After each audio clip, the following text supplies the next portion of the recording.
événement de la planète gastronomique. Aujourd'hui, la sortie du guide Michelin. Le fameux guide Michelin qui contenait une surprise cette année. C'est la première fois depuis 1992 qu'aucune nouvelle table 3 étoiles n'a été ajoutée. Pire, ce club très restreint a même perdu un restaurant.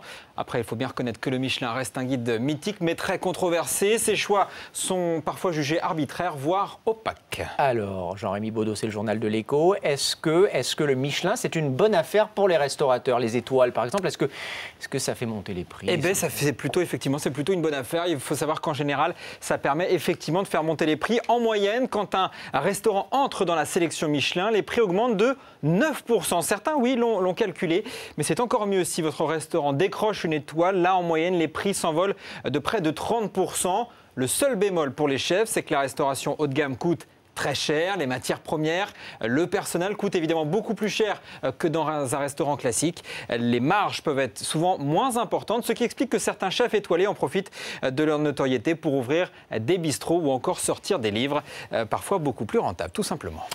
L'actualité économique en bref. Et peut-être la fin d'une idée reçue. Le coût du travail dans l'industrie manufacturière en France est légèrement inférieur à celui de l'Allemagne. C'est ce qui ressort d'une nouvelle étude de l'INSEE.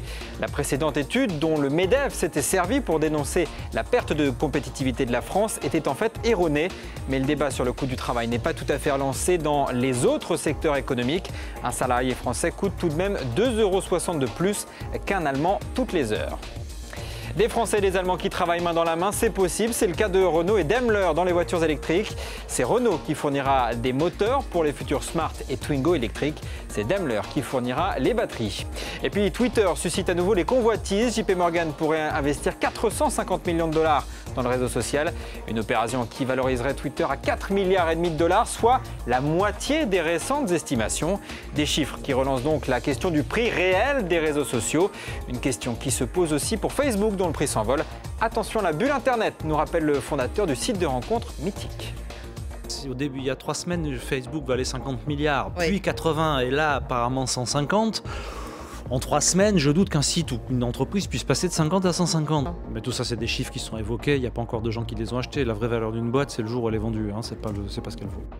Voilà, le PDG de Mythique sur BFM Business tout à l'heure. À ne pas manquer cette chaîne pour tous ceux qui s'intéressent à l'économie. L'Écho, en plus, ce soir, on parle des prix à la pompe. Encore en progression. Oui, conséquence directe de l'envolée du prix du baril de pétrole ces derniers jours et ces dernières semaines. Le sans-plomb et le gazole se rapprochent petit à petit de leur sommet de juin 2008. On se rapproche du 1,50 € par litre pour le sans-plomb 95.